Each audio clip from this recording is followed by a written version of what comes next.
नमस्कार। Business plus television HD को प्रस्तुति कार्यक्रम विशेष संवादमा स्वागत छ।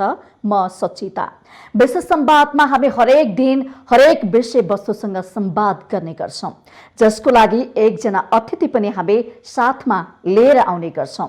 सदाझै आज पनि हामी यो विशेष संवादमा नेपालमा प्राविधिक शिक्षाको अवस्था, विकास, प्रगति र भइरहेका गतिविधिको विषयमा आज हामी विशेष संवाद गर्दैछौँ र संवादको लागि आज हामीले निम्ताएका छौँ। उहाँ हुनुहुन्छ कश्यप प्रसाद पौड्याल। उहाँ पूर्व अध्यक्ष पनि हुनुहुन्छ, forum for health and technical साइन्सको हुनुहुन्छ। उहाँसँग विशेष गरी नेपालमा पछिल्लो समय सिटिभिटीबाट मान्यता लिएर थुप्रै खालका सिप क्षमता ज्ञान सिकाउनको लागि भनेर विशेष गरी शैक्षिक बेरोजगारहरू उत्पन्न भइरहेको अवस्था छ।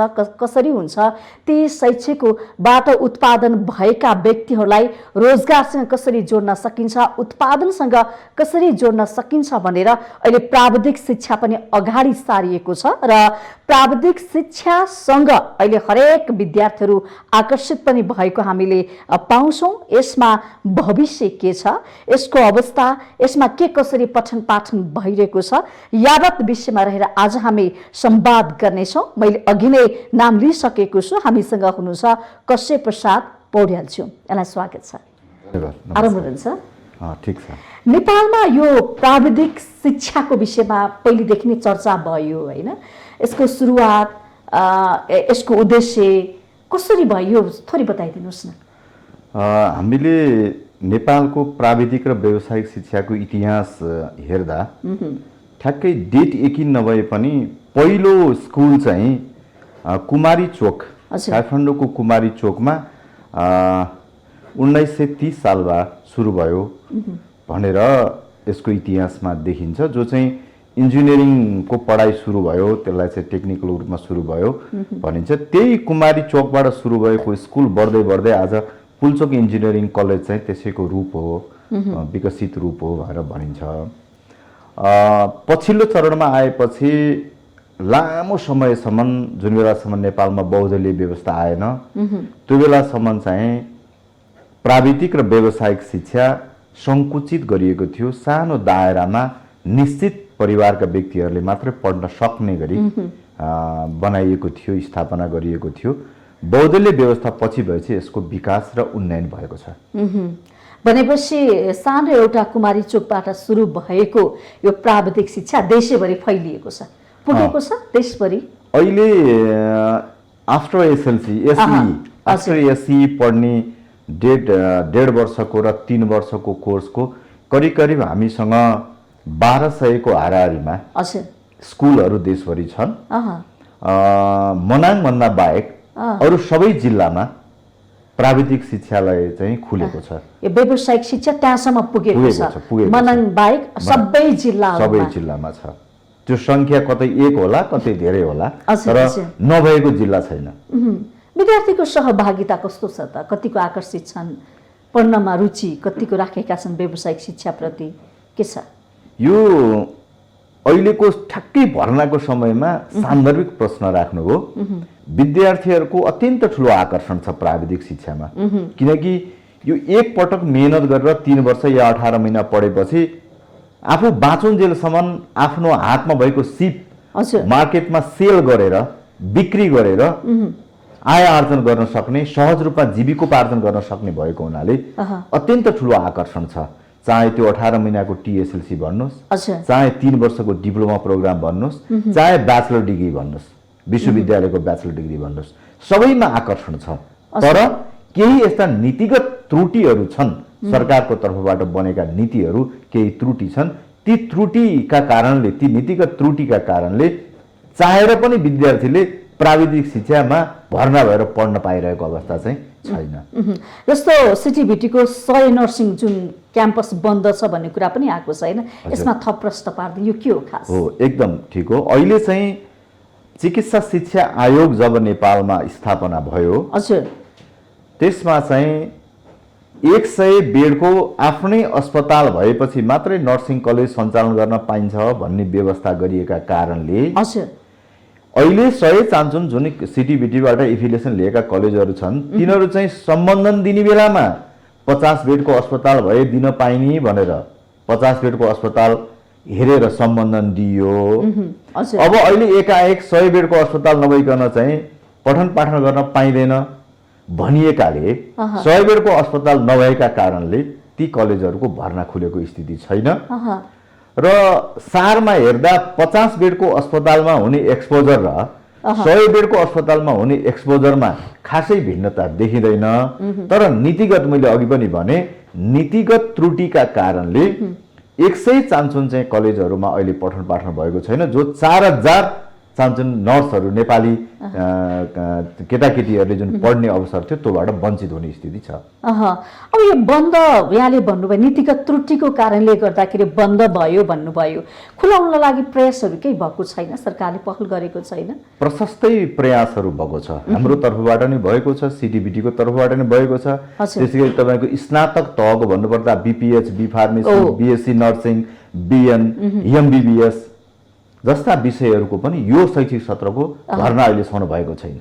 पोहोर अघिल्लो वर्ष 12 क्लास पास गरेका विद्यार्थीहरूले अस्ति असारमा आएर इन्ट्रान्स दिए, रिजल्ट भयो, अहिलेसम्म भर्ना हुन पाएका छैनन्। फेरि पछिल्लो वर्षको 12 क्लासको परीक्षा आइसक्यो भने त्यो पनि नीतिगत त्रुटि भने त्यही चिकित्सा शिक्षा आयोगको ऐन जुन बनाउने बेलामा केही मान्छेहरूको इन्ट्रेस्ट त्यसमा मिसिएर त्यो ऐन बन्यो, कसैको इच्छा पूर्तिका लागि बन्यो। चिकित्सा शिक्षा ऐनकै कारणले गर्दाखेरि हो यो प्राविधिक तथा व्यवसायिक शिक्षा चाहिँ धाराशायी हुँदैछ। बाधकलाई उसलाई सजिलो तरिका पढाउन दिएन। हो यो तपाईको पपुलर मिडिया कुरा उठाउनु भएन, त्यसलाई हटाउनको लागि एकदम बिल्कुल उठाइयो। मार्केटमा हल्ला पनि छ।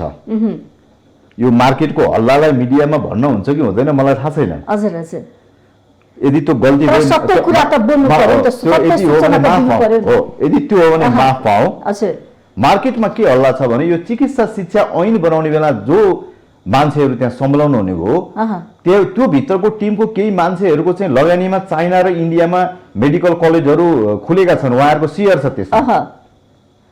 त्यसले गर्दा यहाँबाट विद्यार्थी चाइना र इन्डिया पठाउनको लागि त कतै यस्तो किसिमको ऐन बनेन भन्ने शङ्का नेपाली मार्केटमा, शिक्षाको क्षेत्रमा, विद्यार्थीको क्षेत्रमा, अभिभावकको क्षेत्रमा त्यो आशंका छ।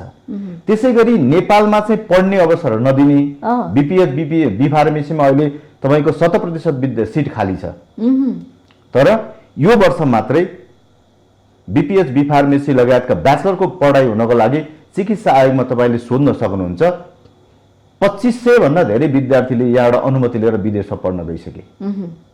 यहाँका कलेजको सिट खाली हुने अनि यहाँका नेपाली विद्यार्थीहरूलाई विदेशमा पढ्न पठाउन बाध्य गराइने। अलि महँगो भयो भन्छ नि त यहाँको शिक्षा, हो त्यो कारण पनि गाउँ हुन सक्ला नि त। महँगो इन्डियाको तुलनामा महँगो होइन, चाइनाको तुलनामा महँगो होइन। महँगो भएको बहानामा बन्द गराउनु भएन। महँगो भएको हो भने मार्केट रिसर्च गरेर शुल्कलाई नियन्त्रणमा लिनु पर्यो नि राज्यले। तर त्यो भयो भने बन्द गरिदिनु भएन नि। एउटा बच्चाले गल्ती गर्यो या एउटा परिवारको सदस्यले गल्ती गर्यो भने त्यसको हत्या गर्न त मिल्दैन होला नि। तर नेपालमै पढ्न पाउने अवसर छ हुँदा हुँदै किन बाहिर जाने? यही चिकित्सा शिक्षा आयोगको ऐनमा भएको व्यवस्थाका कारणले नेपालमा भएका शैक्षिक संस्थाहरू बन्द हुने र विदेशमा भएका शैक्षिक संस्थाहरू चाहिँ फस्टाउने गरी नेपालीको जुन पुँजी हो, राष्ट्रिय पुँजी, त्यो पलायन हुने ऐन कानुन बनेर त्यो चिकित्सा शिक्षा आयोग तपाईँ मान्नुहोस् राजाको पालाको शाही आयोग जस्तो हो। आज चिकित्सा शिक्षा आयोग त्यही हालतमा छ। न यसलाई चाहिँ सरकारले नियन्त्रण गर्न सकेको छ, न पार्लियामेन्ट यसमा कन्भिन्स छ। त्यसैले यो म तपाईको पपुलर मिडिया मार्फत अनुरोध गर्छु। शिक्षा मन्त्री पनि आइसक्नु भएको छ देवेन्द्र पौडेल, हैन? उहाँले अब के गर्छु पनि भन्नु भएको छ। शिक्षामा सुधारको लागि छलफलहरू, सुझावहरू, प्रतिक्रिया मागिरहनु भएको छ। कसरी विकास गर्ने शिक्षामा, प्राविधिक शिक्षा भनौँ, अन्य शिक्षाहरूमा कसरी चाहिँ अब अगाडि बढ्न सकिन्छ, अनि नीति नियम कानुन कसरी संशोधन गरे, यदि बाधक छन्, कानुन रूपमा भन्नु अप्ठ्यारो छ भने पनि त्यसलाई के गर्न सकिन्छ भनेर उहाँले भनिरहनु भएको छ। अब यहाँले भन्नुभयो चिकित्सा शिक्षा ऐनकै कारणले गर्दाखेरि नेपालका धेरै कलेजहरू बन्द भएर नेपाली विद्यार्थी बाहिर पढ्न जानुपर्ने बाध्यता छ भन्नुभयो। यो समस्या शिक्षा मन्त्रीको कानसम्म त पुर्याउनु पर्यो नि, यो सूचना त दिनु पर्यो नि त। एकदम ठिक। तपाईँलाई म एउटा उदाहरण दिन्छु। हजुर, अहिले सुरुमा स्थापना भएको मणिपाल मेडिकल कलेज हजुर यही चिकित्सा शिक्षा आयोगको ऐनका कारणले नेपाल छोडेर आफ्नो देश फर्किँदैछ भने वैदेशिक लगानी भित्र्याउने हाम्रो सरकारको नीति तर त्यो संविधानको ठ्याक्क विपरीत बनेको ऐनका कारणले पलायन हुँदैछ। म तपाईको पपुलर मिडिया मार्फत आदरणीय शिक्षा मन्त्रीज्यू मेरो नेता पनि हुनुहुन्छ, उहाँ मेरो थर मिला हिसाबले मेरो काका ठुलोबा दाइ पर्नु होला, उहाँलाई पनि म अनुरोध गर्छु र सरकारको प्रमुखका हिसाबले नेपाली कांग्रेसका सभापति आदरणीय सम्माननीय प्रधानमन्त्री शेरबहादुर देउवा समक्ष पनि अनुरोध गर्न चाहन्छु। विपक्षी दलको नेता खड्गप्रसाद ओली उहाँलाई पनि अनुरोध गर्न चाहन्छु, प्रचण्डलाई अनुरोध गर्न चाहन्छु कि तपाईहरू मिलेर तत्कालै यो चिकित्सा शिक्षा आयोगको ऐन परिवर्तन गरिदिनुहोस्, जसले गर्दा नेपालको शिक्षा जुन अहिले बन्द हुने चरणमा पुगेको छ त्योबाट जोगियोस्। कुनै एकजना व्यक्तिको इन्ट्रेस्टमा दुई चारजना व्यक्तिको इन्ट्रेस्ट फुलफिल गर्नका लागि समग्र नेपालको प्राविधिक तथा व्यवसायिक शिक्षा धाराशाही बनाउने कामबाट रोकियोस् भन्ने मेरो अनुरोध छ र म यही तपाईको पपुलर मिडिया मार्फत उहाँहरूसँग सम्प्रेषण गरिदिन पनि अनुरोध गर्छु। यो सूचना पुगोस् सबै एउटा सम्बन्धित निकायसँग र आगामी दिनमा केही सचियोस् सुध्रियोस् भन्ने हामी पनि त्यही चाहन्छौँ हैन। अब कुरा गर्छु यो प्राविधिक शिक्षामा वास्तवमा कस्ता खालका कोर्सहरू पढाइ हुन्छ भन्ने जिज्ञासा पनि हुन सक्छ के विद्यार्थीको एउटा इच्छा होला हैन। प्राविधिक शिक्षा व्यावसायिक शिक्षा हो, यसमा सिप ज्ञान क्षमता हामी पाउँछौँ, रोजगार पाउँछौँ, यो पढिसकेपछि यति वर्ष कोर्स हुन्छ, यति पढेपछि यो काम पाउँछौँ भन्ने त छ नि हैन। त्यो थोरै बताइदिनुहोस् न प्राविधिक शिक्षामा कस्ता खालका कोर्सहरू पढाइ हुन्छ नेपालमा विशेष गरी। हो, यो नेपालको सन्दर्भमा मात्र नभएर विश्वमा एउटै ट्रेनको एजुकेसन हुन्छ, त्यसको तह मात्रै फरक होला, क्षेत्र मात्रै फरक होला।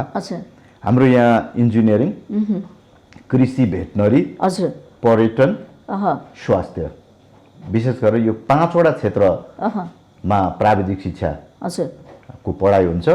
अब कृषिमा तपाईको यो नर्सरी उत्पादनदेखि बीएससी एजी, एमएससी एजी, पीएचडी सम्मको कृषि, भेटनरीमा पनि पशु विज्ञानको पढाइ हुन्छ, वन पढाइ हुन्छ नेपालमा, टुरिज्म पढाइ हुन्छ नेपालमा। अब हेल्थको चाहिँ nursing, pharmacy, HA, MBBS, MD लगायतका कोर्सहरू, ल्याब, फिजियोथेरापी सबै खालका कोर्सहरू पढाइ हुन्छ। यो सर्ट टर्म ट्रेनिङदेखि लिएर विश्वविद्यालय तहसम्मका कोर्सहरू चाहिँ पढाइ हुन्छ नेपालमा। विद्यार्थीले पढेका छन्, त्यसो भए यो सबै पढेर पनि रोजगार पनि पाएका छन्, पढिसकेपछि ग्यारेन्टी नै हुन्छ। यो मेडिकल शिक्षा, नेपालको मेडिकल शिक्षा चाहिँ अन्तर्राष्ट्रिय बजारमा पनि गुणस्तरीय हो भनेर प्रुफ भइसकेको विषय हो। त्यो सर्टिफिकेटले रोजगार दिन्छ। तपाईँ यहाँ पढेको नर्सले विदेशमा काम पाइरहेछ, यहाँ पढेको नर्सले विदेशमा चाहिँ काम पाइरहेछ, यहाँ पढेको इन्जिनियरले विदेशमा काम पाइरहेछ, माइग्रेट हुन सकेको छ, त्यहाँका ठुल्ठुला कम्पनीहरूले लिएका छन्। यी दुबई, कतार, मलेसिया जस्ता देशहरूमा पनि हाम्रो यहाँका प्राविधिक जनशक्तिहरूले गएर काम गरिरहनु भएको छ, स्किल बेचिरहनु भएको छ। तर अब त्यसलाई चाहिँ सरकारले कन्टिन्यू गर्ने कि यसलाई पूर्ण विराम लगाउने र फेरि हामी प्राविधिक जनशक्ति विदेशबाट आयात गर्ने, त्यो कुरा रोजोस् राज्यले। हामी आफै मेन पावर उत्पादन गर्नेतिर लाग्ने हो भने यो चिकित्सा शिक्षा ऐन परिमार्जन गर्नु पर्यो, होइन अब विदेशबाटै आयात गरेर चाहिँ प्राविधिक जनशक्ति फुलफिल गर्ने हो भने अहिले जे छ त्यसलाई यथावत राख्नु पर्यो। सरकारले गम्भीर रूपमा सोच्नु पर्यो के अब कसरी अगाडि बढ्ने भन्ने कार्यक्रम त राम्रो ल्याएको छ हैन। कार्यक्रम कार्यान्वयन पनि त गर्नु पर्यो नि त। हाम्रै जनशक्तिलाई अवसर दिने हो कि बाहिरबाट मान्छे ल्याउने हो कि हामी उत्पादन गर्न त सक्षम छौँ नि है। प्राविधिक शिक्षाबाट हामीले देशलाई चाहिने जनशक्ति हामी दिन सक्छौँ नि है। सक्छौँ। तपाईलाई म एउटा उदाहरण दिन्छु। अहिले हामीसँग बीपीएच र बी फार्मेसीको करिब 1300 सिट पढाउने क्षमता छ नेपालमा। विद्यार्थीहरू करिब 2000 ले इन्ट्रेस्ट राखेर फर्म भरे, चिकित्सा शिक्षा आयोगले परीक्षा लियो, 500 विद्यार्थी पास गर्यो। 1300 भर्ना क्षमता छ, 500 विद्यार्थी पास भएको छ। पढ्न चाहने 2000 थिए, के कारणले रोकियो त पढ्न चाहने विद्यार्थीलाई? भने जसले त्यो नीति बनायो त्यस्तो खालको पढ्न नदिने, एकातिर 12 क्लासको हायर सेकेन्डरी बोर्डले के भन्यो, तिमी चाहिँ इच्छा लागेको विषय ब्याचलर डिग्रीमा पढ्न सक्छौ, तिमी इलिजिबल हौ भनेर सर्टिफिकेट दियो। हायर सेकेन्डरी बोर्डको सिस्टमले त्यसलाई चाहिँ तिमी इलिजिबल होइनौ, हाम्रो चाहिँ इन्ट्रान्स परीक्षा पास गर, परीक्षा समितिले लिएको परीक्षा पास गर, यो पास भयो भने भर्ना हुन पाउँछौ, नभए हुन पाउँदैनौ भनेर चिकित्सा शिक्षा आयोगले रोक्यो। अब कुन ऐन ठुलो एउटा। दोस्रो चाहिँ नेपालको संविधानले केन्द्रीकृत शासन प्रणाली को अन्त्य गरेर 2072 को संविधानमा विकेन्द्रीकृत ऐन व्यवस्था गर्यो, जसले गर्दा सिंहदरबारको अधिकार गाउँ गाउँमा भन्यो उहाँले। तर चिकित्सा आयोग त्यस्तो आयोग हो जसलाई मैले अघि शाही आयोग जस्तो भने, उनले चाहिँ कञ्चनपुरमा पढ्ने विद्यार्थीले पनि र झापामा पढ्ने विद्यार्थीले पनि परीक्षा दिन यहाँ काठमाडौँ आउनुपर्ने केन्द्रीकृत परीक्षा प्रणाली लागू छ, त्यसमा त्यो ऐनमा व्यवस्था छ भने यो स्वतः संविधान 2072 को संविधानको बर्खिलाप हुँदै पनि त्यो ऐन बचिरहनु र त्यो ऐनमा टेकेर त्यहाँका पदाधिकारीहरूले कार्यान्वयन गर्नु भनेको यो नियोजित किसिममा नेपालको प्राविधिक तथा व्यवसायिक शिक्षा धाराशाही बनाउनु हो भन्ने लाग्छ मलाई। अब यसलाई संशोधन गर्नु पर्यो नि त, हामीले कसरी हुन्छ सजिलो हुन्छ, हामीले काम गर्न पढाउन सक्छौं। यो त छलफल बहसबाट टुङ्गिने विषय त हो नि त। पहिला पढ्ने अवसर दिनु पर्यो, पढ्ने अवसर दिइसकेपछि गुणस्तरको कुरा गर्नु पर्यो। पहिला नै गुणस्तरको कुरा गरेर एउटा आलुको बोटमा गुणस्तरीय आलु फल्दैन भनेर आलु नै नरोप्ने, पहिला सहभागिता कुरा गर्नु पर्यो। कलेज छ, विद्यार्थीको सहभागिता छैन भने विद्यार्थी पढ्न आएका छैन भने गुणस्तर त कहाँ हुन्छ त? एकदम बिल्कुल। पहिला विद्यार्थीको जमात संख्या वृद्धि गर्नु पर्यो, त्यसपछि गुणस्तरको कुरा हुन सक्छ, पूर्वाधारको कुरा हुन सक्छ, कार्यान्वयनको कुरा हुन सक्छ, कोर्सको कुरा हुन सक्छ, हरेक कुराहरू हुन सक्छ नि। त्यसलाई कसरी अगाडि बढाउने भन्ने कुरा। हजुर, काम त अगाडि बढेको छ नि, प्राविधिक शिक्षामा हामी धेरै फड्को मारेका छौँ। एकदम नेपाल नमुनाको रूपमा अगाडि बढिरहेको स्थिति हो प्राविधिक शिक्षामा। कति जनशक्ति हामीले उत्पादन गरौँ, केही तथ्याङ्क छ हाराहारीमा? त्यसको ठ्याक्कै यति डाटा भन्ने छैन। सिटिभिटीको वार्षिक उत्पादन संख्या करिब 17,000 नियर अबाउट छ। वार्षिक 17,000 त राम्रै हो नि। हाम्रो भर्ना क्षमता करिब 76-77 हजार भर्ना क्षमता छ। योभन्दा अघिल्लो वर्ष हामी 17,000 चाहन्छौँ विद्यार्थी उत्पादन गरेका छौँ यो डिप्लोमा तहको। भनेपछि अन्य क्याम्पसहरूमा पढ्ने विद्यार्थीहरू भनौँ न उच्च शिक्षाको लागि विदेश कति गइरहनु भएको छ होइन, नेपालमा अवसर नदेखेर नेपालमा पढ्यो आखिर शैक्षिक बेरोजगारी भएर बस्नुपर्छ भन्ने त्यो मानसिकता, त्यो चेत अझै पनि छ के? त्यो सोचाइ अझै पनि छ। नेपालमा अवसर छैन, पढेर के गर्नु, सर्टिफिकेट हातमा लिएर मात्रै बस्नुपर्छ भन्ने छ। त्यस्तो सोचाइ भएका त्यस्ता जनशक्तिको लागि प्राविधिक शिक्षाले रोजगार दिन सक्छ, रोजगार उहाँलाई काम दिन सक्छ, नेपालमै गरी खान सक्ने वातावरण दिन सक्छ। यहाँ कोही बेरोजगार छैन, प्राविधिक शिक्षा पढ्ने मान्छे, पढेको मान्छे कोही बेरोजगार छैन, खाली बस्नु परेको छैन, खाली बस्नु परेको छैन। जो मान्छे काठमाडौँ उपत्यकामा मात्रै बस्छु भन्छ त्यो मान्छे केही समय बेरोजगार होला, तर काठमाडौँको 4 भन्ज्याङ भन्दा बाहिर गएर नि काम गर्छु भन्ने मान्छे बेरोजगार छैन। मात्र उसले चाहिँ पढ्न सक्ने एउटा सिप हासिल गर्न सक्नको लागि चाहिँ अब प्राविधिक शिक्षामा जोडिनु पर्यो, व्यावसायिक शिक्षामा जोडिनु पर्यो, जहाँ सिप ज्ञान क्षमता तालिमहरू सबै कुरा सिकाइन्छ, योग्य बनाइन्छ र मार्केटमा उहाँ मजाले बिक्न सक्नुहुन्छ। कुन क्षेत्रमा जाने हो त्यो आफ्नो चोइस अनुसार त्यो चाहिँ उहाँले छुट्याउनु पर्यो। भविष्य यो अहिले प्राविधिक शिक्षामा देखिया हो, त्यसो भए हो एकदम भविष्य राम्रो छ प्राविधिक शिक्षामा। सरकारको तर्फबाट सहजै विद्यार्थीहरू भर्ना हुने वातावरण बनाइदिनु पर्यो र अभिभावकलाई प्राविधिक शिक्षामा आउनका लागि इन्करेज गर्नु पर्यो र नीतिगत रूपमा अघि मैले भने नीतिगत रूपमा अब शुल्क कसले तिर्ने भन्ने विवादबाट मुक्त हुनुपर्छ। विद्यार्थीको अभिभावकले तिर्ने कि राज्यले तिर्ने त्यो आइडेन्टिफाई गर्न जरुरी छ। मलाई के लाग्छ भने निशुल्क शिक्षा पनि भन्ने हैन हो, निशुल्क शिक्षाका नाममा बेरोजगार उत्पादन गर्ने साधारण शिक्षा दिनुभन्दा अहिले बनेको स्थानीय सरकार, प्रदेश सरकार, केन्द्रीय सरकारले भौचर बेसमा विद्यार्थीलाई इच्छा लागेको विषय, इच्छा लागेको कलेजमा पढ, तिमी भर्ना भएर आऊ, तिमीले बुझाएको शुल्कको रसिद ल्याएर पेश गरेपछि म त्यो रसिद बराबरको रकम उपलब्ध गराउँछु, त्यो रकमले तिमी पढ, तिम्रो पढाइ सकेर आएपछि स्थानीय सरकारले भौचरमा पैसा दिएको भए स्थानीय तहमा आएर काम गर, प्रदेशको सरकारले पैसा दिएको भए प्रदेश सरकारको मातहतमा आएर काम गर, केन्द्रीय सरकारले पैसा दिएको भए केन्द्रीय सरकारको मातहतमा आएर काम गर, राष्ट्रको सेवा गर भन्ने नीति गराउनु पर्यो। त्यसपछि राज्यको पैसा पढ्ने नेपालीका छोराछोरी पढाइसकिसकेपछि सर्भिस डेलिभरी गर्ने पनि नेपालीका छोराछोरी हुने त्यो वातावरण प्राविधिक शिक्षामा भौचर बेसको पद्धति आजको आवश्यकता हो। जस्तो स्थानीय सरकार, प्रदेश र केन्द्रको हामी चर्चा गरिरहेका छौँ। 3 तहको सरकार छ। आफ्नो भूगोल अनुसार, त्यहाँको बनावट संरचना अनुसार त्यहाँ पर्यटन हुन सक्छ, होटलहरू खोलेर व्यवसाय गर्न सक्छौँ, त्यहाँका कृषिमा हामीले काम गर्न सक्छौँ। त्यही कुरा हामीले पढाउने त हुने होइन। प्राविधिक शिक्षामा त त्यही हो नि त। घाँस कसरी काट्ने भने मान्छेले बुझ्छ नि त होइन। धान कसरी रोप्ने, गहुँ कसरी फलाउने, बिउ कसरी उत्पादन गर्ने, त्यही त हो नि। शिक्षा भनेको सिप हो, ज्ञान हो, क्षमता हो। तर किन हामीले शिक्षालाई चाहिँ एउटा कपीमा रटेर पढ्ने मात्रै रूपमा लियौँ कि पढ्ने 3 घण्टाको पास मात्रै गर्ने रूपमा अहिले त्यसैमा छ नि नेपालको शिक्षा हो।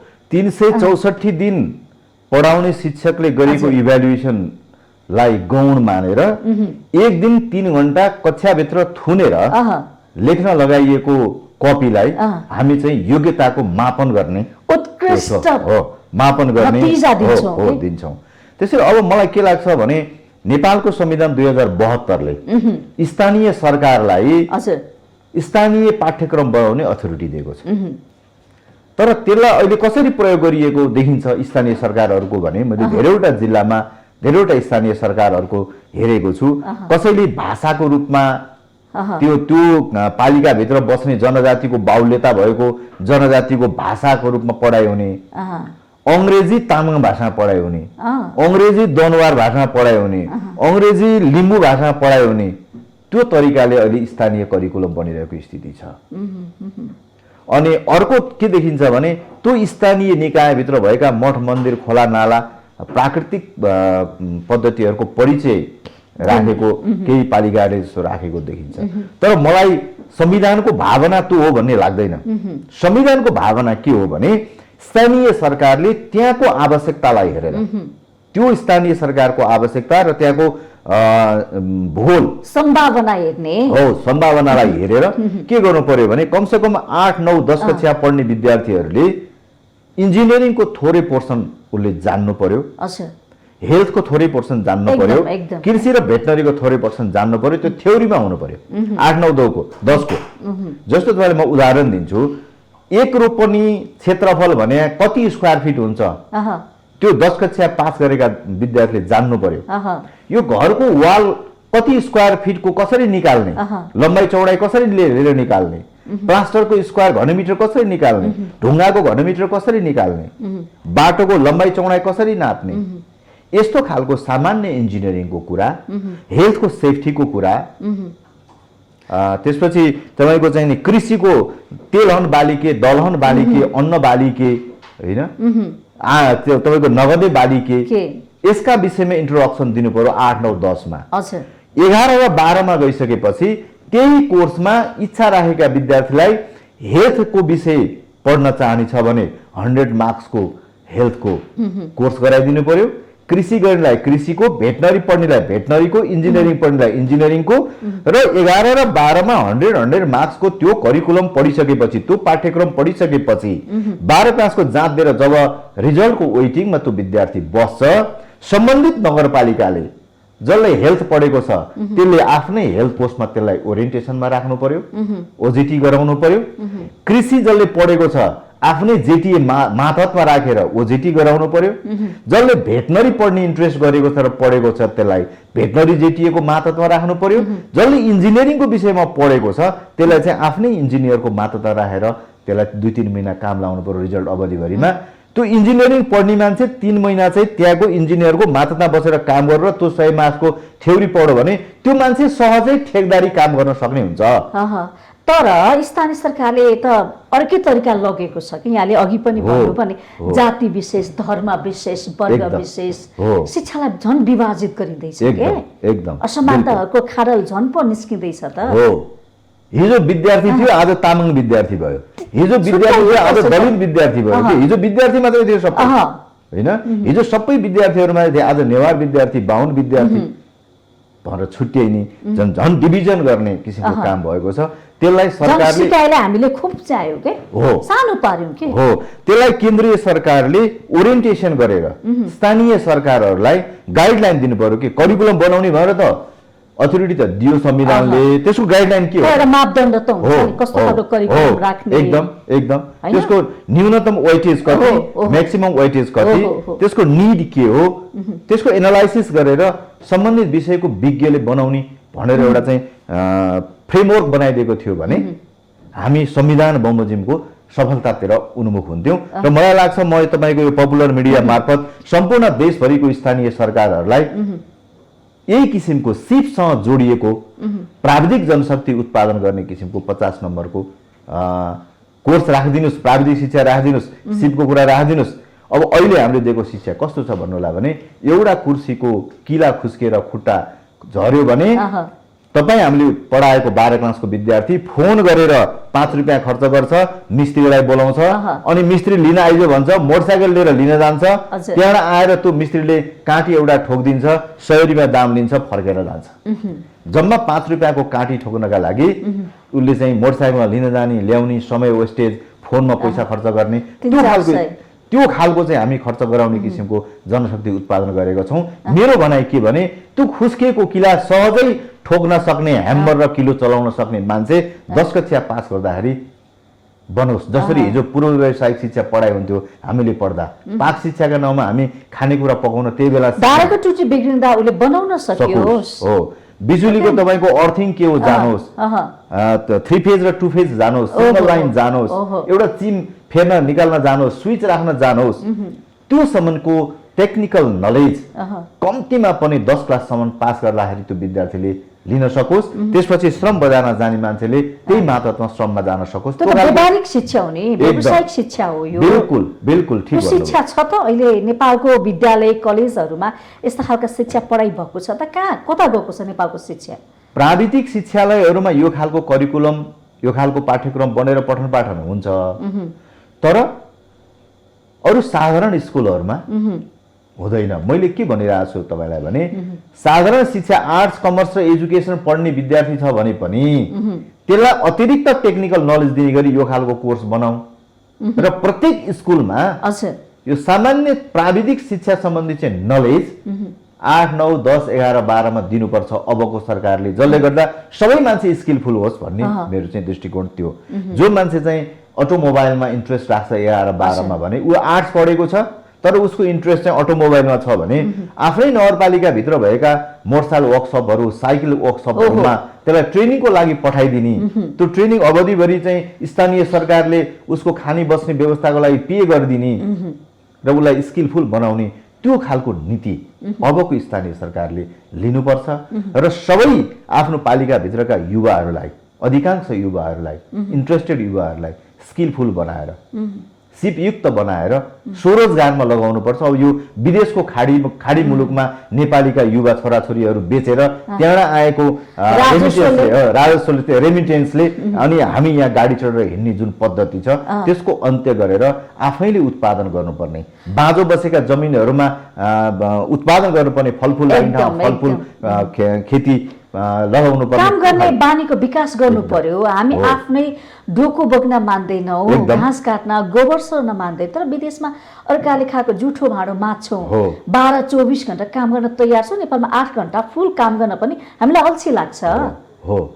किन काम नगर्ने? मोटिभेसन भएन, काममा निरन्तरता छैन। फेरि आजको भोलि रिटर्न खोज्छौँ के फेरि हामी, त्यो पनि छ नि धैर्यता।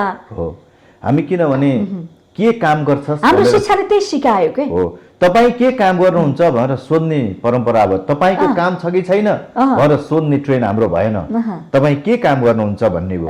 यहाँ कार्यालय सहायक र अफिसरका बीचको खाडल बनाइयो। अफिसरले आफ्नो टेबलमा बसेर पल्लो टेबलमा भएको फाइल लिनको लागि कार्यालय सहयोगीलाई बोलाएर माग्ने ट्रेन हाम्रो भयो। मिस्त्री छ भने लेबरलाई उसले चाहिँ घटिया शब्द प्रयोग गरेर काममा लगाउने, हेप्ने, त्यो प्रवृत्ति भयो। श्रमको विभाजन, विभेद भनौँ न, अपमान, श्रममा सम्मानको कुरा भएन। हाकिम मालिक हो भन्ने सोच भयो के हो। जस्तो तपाई हेर्नुस् कसरी हाम्रो उन्नति हुन सक्छ। बिहान उठेर घरमा पालेको कुकुर चौरमा चराउन जाने, घुमाउन लिएर जाने, टोयलेट गराउन लिएर जाने मान्छेलाई हामी सलाम गर्छौं। बिहान उठेर जाडोमा गर्मीमा पनि लुगा दिने हो, उसको स्याहार सुसारमा तल्लिनु हुन्छ। मान्छे घरमा बुढो छ भने, ज्येष्ठ नागरिक हुनुहुन्छ भने उहाँलाई औषधि खुवाउनु पनि हामी ध्यान दिँदैनौँ।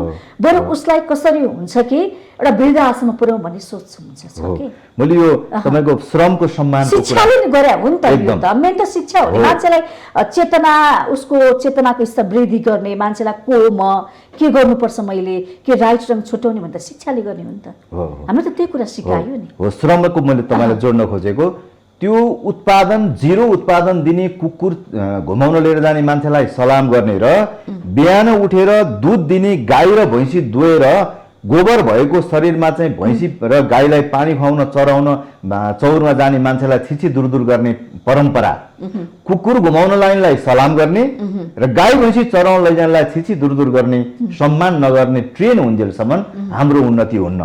हाम्रो उन्नति हुनको लागि त्यो गाई भैँसी जसले उत्पादन दिन्छ, त्यो पाल्ने मान्छे, त्यो चराउने मान्छेलाई सम्मान गर्ने र त्यो अनुत्पादक क्षेत्रमा लगानी गर्ने र समय दिने मान्छेलाई छिछि दूर गर्ने ट्रेनको विकास।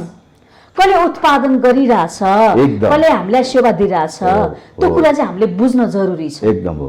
समाजमा अझै पनि कृषि पेशालाई सम्मान गरिँदैन। हो, किसान हुँ भने उसको वास्तै हुँदैन। जब यहाँले भन्नुभयो एउटा कुकुर डोराएको छ, उसलाई सलाम गरिन्छ, सम्मान दिइन्छ, ऊ प्रतिष्ठित हुन्छ समाजको। तर त्यो परिपाटी, त्यो दिमाग, त्यो सोचाइ बनाएको भनेको त हाम्रै शिक्षाले हो। हामीले पाएको शिक्षाले त्यही सिकायो हामीलाई। मान्छेले त्यही सिक्यो, त्यसैमा हुर्क्यो, बढ्यो, यहाँसम्म आयो, त्यस्तै खालको व्यवहार गर्यो, होइन त? अब कसरी चिर्ने त? यस्ता खालका विकृति, विसङ्गति धेरै छन्। यो जिरो लेभलको जुन कोर्स छ हाम्रो अन्डर 1 क्लास, हजुर, त्यहाँदेखिको पाठ्यक्रम परिवर्तन गर्नुपर्छ र सामाजिक किसिमको नलेज दिने किसिमको नैतिक शिक्षाको नि कुरा छ के अहिले मेन कुरा चाहिँ व्यवहारिक ज्ञान हुनु पर्यो मान्छेलाई। रटेर झोलाभरि हामी चाहिँ नि एक झोला किताब त्यो बच्चालाई बोकाएर बोक्न नसक्ने हुन्छ। अहिले हेर्नु त कति शोषण, बाल शोषण भएको छ। तपाईलाई यो प्रसङ्ग मिल्छ कि मिल्दैन? म 6-7 वर्ष अगाडि बेलायत गएको थिएँ। मेरो दाइको नातिनी 5 वर्षको नातिनी थियो। उसलाई मैले चाहिँ ग्राउन्डमा खेलाउन लिएर गएँ। चल्दै खेल्दै गर्दा मैले ढाडमा उसलाई थप्पा लगाउन खोजेको, हिपमा लाग्यो। उसले सर्लक्क फर्केर कम्बरमा हात राखेर मलाई प्रश्न गरी, पापा तपाईँले मेरो नेपी चेन्ज गरिदिएको छ?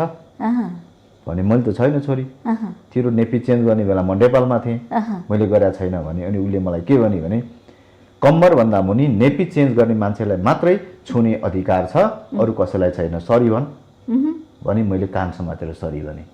त्यो कसले सिकायो भनेर सोधेको, उसको करिकुलमले सिकायो, उसको स्कुलले सिकायो। एकदम त्यहाँ राइट्सको मात्रै कुरा भएन, लनको पनि कुरा भयो। एकदम एकदम भने पाठ्यक्रमले सिकाउने कुरा त्यस्ता कुरा जो व्यवहारिक कुराहरू छ, यसले त भोलि महिला हिंसा हुने कुरा त रोक्ने त पहिले रहेछ त भने त्यो 4 वर्षको 5 वर्षको बच्चादेखि बुझिसक्यो नि त उसले। हो, जुन कुरा हामी भन्ने कुरा उसले त जानिसक्यो। त्यो मैले हिंसा गरेँ भन्ने कुरा उसले मलाई प्रतिकार गरिसक्यो। 5 वर्षको बच्चाले। शिक्षाले त हरेक दुर्घटनाबाट बचाउँछ नि त। हो, तर अब हामी कहाँ सिकाउँछौँ त्यो कुरा भने ब्याचलर डिग्रीमा गइसकेपछि यो छुन पाइँदैन, त्यो गर्न पाइँदैन, यो हुन पाइँदैन, यो बोल्न पाइँदैन, यसरी हेर्न पाइँदैन भन्छौँ, जुन बेलासम्म हाम्रो आदत 100% बिग्रिसकेको हुन्छ।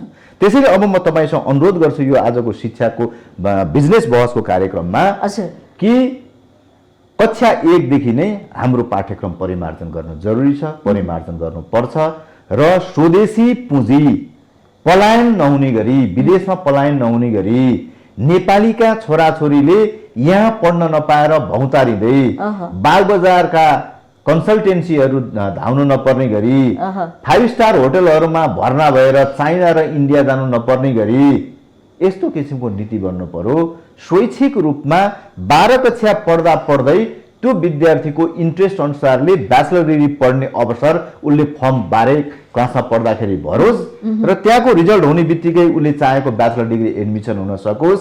एसई परीक्षाको अन्तिम नतिजा नआउँदै पढ्दा पढ्दै उसले 11 क्लासमा कुन विषय पढ्ने हो त्यसका लागि इन्टरनली फर्म भरेर आफ्नो इन्ट्रेस्ट पेश गर्न सकोस् र 10 क्लास सकिने बित्तिकै उसले 11 मा आएर भर्ना हुन सकोस्, आफूले चाहेको विषयमा भर्ना हुन सकोस्।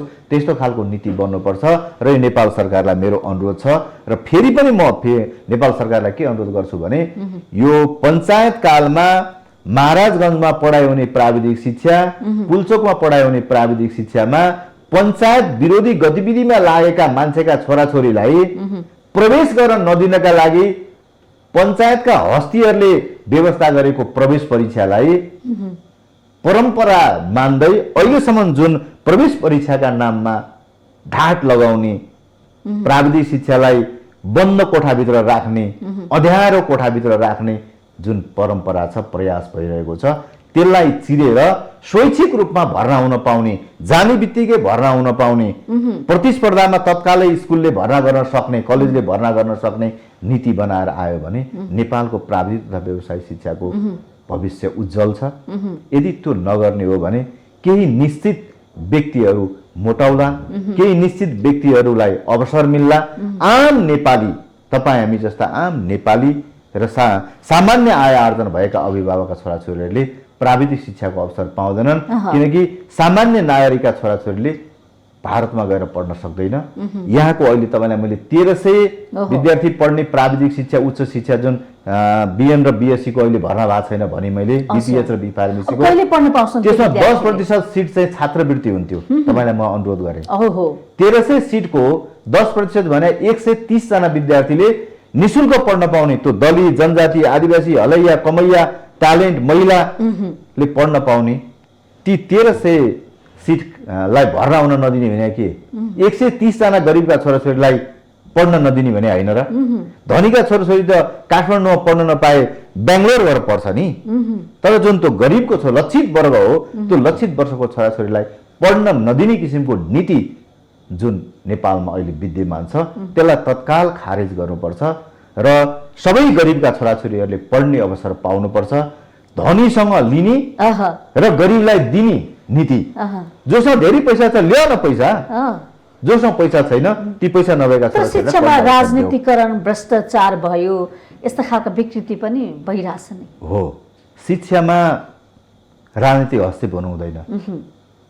शिक्षा शान्ति क्षेत्र हुनुपर्छ, संवेदनशील क्षेत्र हो नि त शिक्षा भनेको। किनभने मन्दिर भन्छौँ हामी विशेष गरी। हो, त्यो मन्दिर किन भन्नु होला भने त्यही शिक्षालय हो जहाँ पढेको मान्छे, एउटै क्लासमा पढेको मान्छे साइन्टिस्ट हुन्छ, त्यही क्लासरुम हो डाक्टर हुन्छ, त्यही क्लासरुमको मान्छे पाइलट हुन्छ, त्यही क्लासरुमको मान्छे राजनीतिज्ञ हुन्छ, त्यही क्लासको मान्छे पत्रकार हुन्छ, त्यही क्लासको मान्छे सन्त हुन्छ, महन्त हुन्छ, दानी हुन्छ, योगी हुन्छ, त्यही क्लासको समाजसेवी हुन्छ, त्यही क्लासको मान्छे। त्यसैले त्यसलाई आफ्नो नलेजले के गर्दा ठिक के गर्दा बेठिक भन्ने कुरा जानकारी नहुन्जेलसम्म जबरजस्त राजनीतिक दस्तावेजहरू पढाइनु, पदीय जिम्मेवारी दिनु त्यो आजको सन्दर्भमा नेपालमा उपयुक्त हो भन्ने मलाई लाग्दैन। भन्छ राजनीति हस्तक्षेप चाहिँ भएकै छ नेपालको शिक्षामा। हो, यो अहिले चाहिँ भनिन्छ कि राजनीतिक दलको नर्सरी भनेकै, पार्टीको नर्सरी भनेकै स्कुल कलेजहरू हुनु भएर भनिन्छ, लाजै नमानिकन। त्यो युनिभर्सिटी हुनु पर्थ्यो कि नर्सरी चाहिँ युनिभर्सिटी हुनु पर्थ्यो, तर स्कुल कलेज नै अहिले चाहिँ नर्सरी भएका छन्। त्यसलाई चाहिँ नेपालको संविधान बमोजिम हिजो दलहरूले प्रत्यक्ष रूपमा चाहिँ राजनीतिमा सहभागी हुन नपाउने प्रतिबन्धित अवस्थामा यी सबै भातृ सङ्घ सङ्गठनहरूको जरुरी पर्थ्यो होला, तर आज राजनीतिक दल नै सबै ठाउँमा उहाँहरूको उपस्थिति, दलको उपस्थिति हुने भएको हुनाले दल नै काफी छ भन्ने लाग्छ मलाई। भातृ सङ्गठन पनि छन्, तर कस्तो खालको भातृ सङ्गठन हो विद्यार्थीको हकितको लागि भनिन्छ भन्न चाहिँ हो, तर कस्तो खालको हेर्नुहोस् न। हो, अब अहिले विद्यार्थीले पढ्न पाएको छैन, इन्ट्रान्स फेल भएर यहाँ कलेज खाली छ। कोभिडमा धेरै समस्या निम्त्यो नि, अनलाइन शिक्षा भन्यो। हो, अब कहाँ पुग्यो अनलाइन शिक्षा? त्यही त। अब हेर्नुहोस्, सँगै कोभिड भएको विश्वमा हो कहीँ इयर लस भएन, तर नेपालमा पढ्ने विद्यार्थीको इयर लस भयो। इयर लस भएको बेलामा इयर लस भएको विषयमा नेपालको विद्यार्थी सङ्गठनले आवाज केही उठायो र? शुल्कमा आवाज उठायो, अनलाइन पढाएका कारणले पैसा तिर्न सक्दैनौँ भनेर आवाज उठायो। तर विद्यार्थीको इयर लस गर्नुहुन्न सरकार। तिमीले चाहिने डाँडा काँडामा अहिले नै इन्टरनेटको व्यवस्था गर। हामी त नेपालको चाहिँ यो सञ्चारको पहुँच त जुनसुकै गाउँमा पुग्न सक्ने अवस्था भएको छ नि। निःशुल्क इन्टरनेट देऊ, स्थानीय सरकार मार्फत चाहिँ डिभाइसहरू बाँड, तर इयर लस नहुने गरी चाहिँ विद्यार्थीले त्यही वर्ष कम्प्लिट गर्नुपर्छ भन्ने कुरा त कसैले आवाज उठायो। त्यसैले राजनीतिक मिसनका लागि सङ्घ सङ्गठनहरूले काम गर्छन्, संस्थाहरूले काम गर्छन्। विद्यार्थीको साँच्चै हित चाहने हो भने अब स्थानीय सरकार र प्रदेश सरकार एक स्टेप अगाडि बढेर विद्यार्थीलाई कति पैसा तिरेर पढ्छ होइन, कुन विषय कहाँ पढ्छ र कस्तो शिक्षा पढ्छ भन्ने कुराको आइडेन्टिफाई गर्दै प्राविधिक र व्यावसायिक शिक्षामा, सिपमूलक शिक्षामा, गरिखाने शिक्षामा लिएर आउनका लागि प्रयत्न गर्नु पर्यो। यो माछा मार्नलाई जाल दिने होइन कि थाल दिने होइन, माछा खानको लागि थाल दिने होइन, माछा मार्नको लागि जाल दिने काम, जाल दिनु पर्यो। मारेर आफै खान सकोस्। तपाईँ थालमा राखेर माछा सामान दिने उसले चाहिँ आफै प्रयोग गरियोस्। एकदम त्यो माछा खाने थालमा राखेर माछा। त्यसको लागि त नगरपालिकाले स्थानीय सरकारले विशेष ध्यान दिनु पर्यो। अलिकति बढी शिक्षाको अधिकार त स्थानीय तहमा बढी गएको छ नि त होइन। कस्तो खालको कार्यक्रम ल्यायो भने चाहिँ हामी प्राविधिक शिक्षामा अगाडि बढ्न सक्छौँ सोचे अनुसार? अब नेपालको प्राविधिक र व्यावसायिक शिक्षामा ग्रामीण क्षेत्रका विपन्न मान्छेहरूले पनि छोराछोरीलाई पढाउन सक्ने बनाउनका लागि यो प्राविधिक शिक्षा पनि आफैमा महँगो छ। तपाईँ ल्याबको ब्लड टेस्ट गर्ने, तपाईँको चाहिँ नि यो पिसिआर टेस्ट गर्ने कुरा, यस्तो ल्याबको कुरा महँगो छ नि त। रिएजेन्टहरू एकदम एकदम हजुर। नर्सिङै पढ्नु पर्यो भने 36 महिनाको कोर्समा 20 महिना हस्पिटल प्र्याक्टिकलमा जानुपर्छ। रिएजेन्टहरू त्यति नै महँगो खर्च हुन्छ। तपाईँ इन्जिनियरिङ हो भने एउटा टोटल स्टेसन 6-7 लाख 8 लाख रुपियाँ पर्छ। त्यसको एउटा सानो लेन्सकै 2 लाख रुपियाँ पर्छ। त्यो एउटा ग्रुपले प्र्याक्टिस गरिसकेपछि त्यो लेन्सले काम गर्दैन, किनकि जतन गर्न विद्यार्थी जान्दैन। नेपालीले पढ्न सक्छन् त त्यसो? सक्छ, होइन महँगो छ। त्यसैले मैले अघि भने नि महँगो भएको कारणले अहिलेको नीति भने धनीका छोराछोरीलाई मात्रै पढ्न दिने गरी नीति बन्यो। जब हामी भौचर बेसमा गयौँ भने सरकारले पैसा तिर्दिने, विद्यार्थीले पढ्ने, अभिभावक साथी बस्दिने, पढेको विद्यार्थीले पढाइसकेर आएपछि काम गरेर त्यो पैसा तिर्ने, राज्यको पैसा नै रिटर्न भयो, पढ्ने अवसर पनि भयो, रोजगार पनि पायो। यो ढङ्गले भौचर बेसको प्राविधिक शिक्षा नेपालको नगरपालिकाभित्र हेर्ने हो भने मिडिल क्लासको प्राविधिक जनशक्तिमा nursing, HA, pharmacy, lab, radiography, engineering तर्फको सिभिल, इलेक्ट्रिकल, आर्किटेक्चर, कृषि, भेटनरी, वन, जम्मा 11-12वटा विधामा प्राविधिक जनशक्ति चाहिन्छ। प्रत्येक वडाबाट 2-2जना मान्छेलाई छनौट गरेर भौचर बेसमा पढ्न पठाउने हो भने त्यो मिक्सअप सोसाइटीमा पढ्ने अवसर पाउँछ नि। मनाङको मान्छे काठमाडौँ आएर पढ्यो भने पो अरू थप 2टा कुरा जान्न छ त। अहिलेको चाहिँ नीति के हो भने मनाङको विद्यार्थीले मनाङमै राखेर पढ्ने, त्यही स्कुल खोल्ने, त्यो खर्चिलो पनि भयो, गुणस्तर पनि भएन।